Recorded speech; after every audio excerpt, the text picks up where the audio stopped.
Welcome back. हमारे साथ हैं अली तौकीर शेख साहब, क्लाइमेट एक्सपर्ट हैं, और कशमाला काका खेल साहिबा, क्लाइमेट फाइनेंस एक्सपर्ट। शेख साहब, इसके आगे क्या रह जाएगा? खैबर पख्तूनख्वा में गांव जो हैं वो पूरे तहस नहस हो गए, वहाँ क़यामत सुगरा हो गई। हमने देखा कितनी जानी नुकसान हुआ है, कितने इमलाक को नुकसान हुआ है।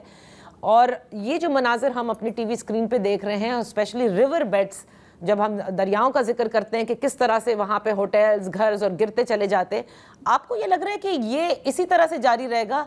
इसको हम नहीं दुरुस्त कर सकते? नहीं मैडम, ये जो है हमारे लिए बड़ा इंपॉर्टेंट टर्निंग पॉइंट है। बिल्कुल ऐसे जारी नहीं रहेगा। पूरा मुल्क जो है इस वक्त खून के आंसू रो रहा है, नुकसानात को देखते हैं, ह्यूमन ट्रेजेडी बहुत है। मगर जो लेसन्स ड्रॉ करने की जरूरत है वो आपका प्रोग्राम बड़ा अहम रोल प्ले कर रहा है। देखिए, जिस तरफ हम आपकी तवज्जो दिलाना चाह रहे हैं वो ये है कि जो इस वक्त हमारी प्लानिंग है वो शॉर्ट साइटेड है। ठीक है। उसने कंस्ट्रक्शन के स्टैंडर्ड्स को अभी तक नए स्टैंडर्ड्स बनाए नहीं हैं जो क्लाइमेट रिजिलियंट हो। अच्छा, उसके बाद यह है कि हम लॉन्ग टर्म कॉन्सिक्वेंसेस को इग्नोर कर रहे हैं। फॉर एग्जांपल, अगर आपने एक ब्रिज बनाया केपी में या जीबी में और वो थोड़ी सी बारिश ज्यादा हुई है तो वो ब्रिज टूट गया, क्योंकि उसकी हाइट ही हमने वो नहीं बनाई थी, स्पेसिफिकेशन नहीं बनाए थे। तो उसके जो लॉन्ग टर्म कॉन्सिक्वेंसेज हैं वो ये है कि हमारा टेम्परेचर बढ़ रहा है, पूरी दुनिया का बढ़ रहा है। हम 1 डिग्री से 1.5 या 2 डिग्रीज की तरफ बढ़ रहे हैं। तो वहाँ पे हमें नए स्टैंडर्ड्स, जो रिकरेंस होती थी इंजीनियरिंग स्टैंडर्ड्स में, वो 100 साल की होती थी। अब 100 साल का रिविजिट जो है अब 10 साल से भी पहले आ रहा है। अच्छा, फिर जो बड़ी इंपॉर्टेंट चीज़ है, हमारे मुल्क की आधी population is below the poverty line. सही। और इस वक्त हमारी जो प्लानिंग है वो वल्नरेबल कम्युनिटीज को इंक्रीज नहीं करती अपनी डिसीजन मेकिंग में।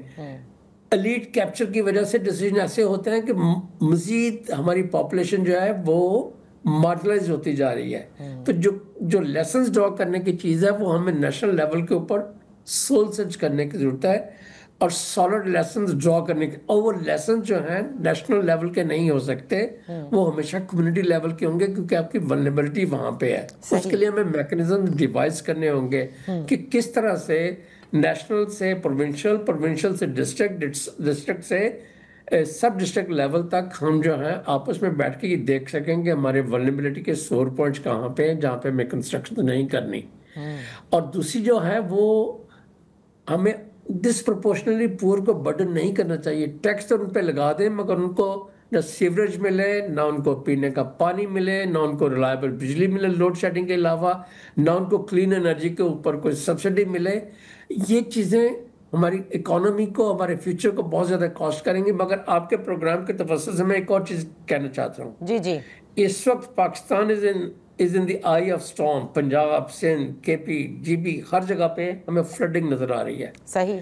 जो पिछले 20 साल का डेटा है वो बतलाता है कि पाकिस्तान में स्लोली रेनफॉल कम हो रही है, मगर टोरेंशियल रेंज बढ़ रही हैं, विच मीन्स थोड़े से वक्त में ज्यादा डाउनपोर, जिसकी वजह से आप देखेंगे कि आधे सिंध में इस वक्त भी ड्राउट होगा, बलूचिस्तान के बहुत सारे हिस्सों में ड्राउट होगा, पंजाब के पास डिस्ट्रिक्ट में ड्राउट होगा। ठीक है। तो it is, we are not used to it. We will have heavy monsoon in some districts and drought in other once.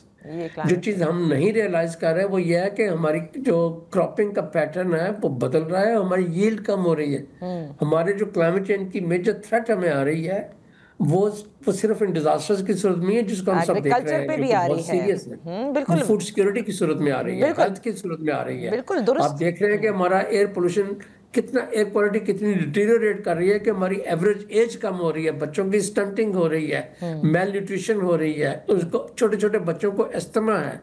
तो क्लाइमेट चेंज की जो डीपर प्रॉब्लम्स हैं, हमें सिर्फ फ्लड्स की तरफ नहीं देखना, हमें बाकी एस्पेक्ट की तरफ भी तवज्जो देनी है। And this is truly a turning point for our country to see कि जी हम किस तरह से आगे प्रोसीड करें और अपना डिपेंडेंसी का पाथ जो है ना इंटरनेशनल फाइनेंस के ऊपर वो कम करें। ठीक है। क्योंकि वो हमारे लिए रिलायबल नहीं हो सकते, वो प्रिडिक्टेबल नहीं हो सकते, उनकी क्वांटिटी इतनी ज़्यादा नहीं हो सकती, और already Pakistan is burden with that. तो हमें जो करना चाहिए, अब पाथ क्रिएट करने चाहिए जिसके साथ हमारी डिपेंडेंसी कम हो, अपने रिसोर्सेज करें।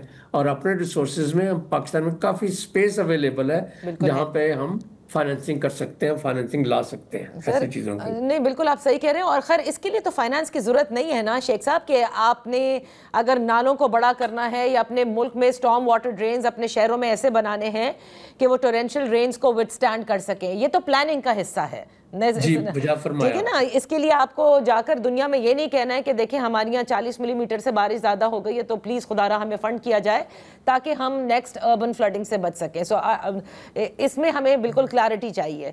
दूसरी चीज़ जो आप कई बार जिक्र भी कर चुके हैं और कई जगहों पे जिक्र कर चुके हैं regarding the timber mafia, I think it's high time कि अब इस डिफॉरेस्टेशन के हवाले से भी सोचना होगा। इस्लामाबाद में भी हमने सुना था कि वो F9 पार्क के अंदर क्रिकेट स्टेडियम बनाया जा रहा है, उसके ऊपर भी मतलब एक अनाउंसमेंट हुई थी और उसके बाद हमने देखा कि काफ़ी लोग इसके खिलाफ खड़े भी हुए। वो इंस्टीट्यूट ऑफ जो आर्किटेक्ट्स हैं सारे वो खड़े हुए, उन्होंने कहा कि मैच्योर ट्रीज को काट कर अगर आप स्टेडियम बना देंगे तो इस्लामाबाद का एक तरह से ये लंग्स हैं जो कि ब्रीथ कराते हैं इस्लामाबाद को, आप उनको ही ख़त्म कर देंगे। सो मेरे ख्याल से जो कशमाला साहिबा ने कहा ना कि वो टिपिंग पॉइंट नज़र नहीं आ रहा। एक आखिरी चीज़ मैं आपसे पूछना चाहूँगी कशमाला साहिबा, देखिए आपने बिल्कुल दुरुस्त फरमाया इब्तिदा में, प्रिपेयर्डनेस पे फोकस नहीं है, डिज़ास्टर के बाद की जो चीज़ है उसके ऊपर ज़्यादा फोकस है।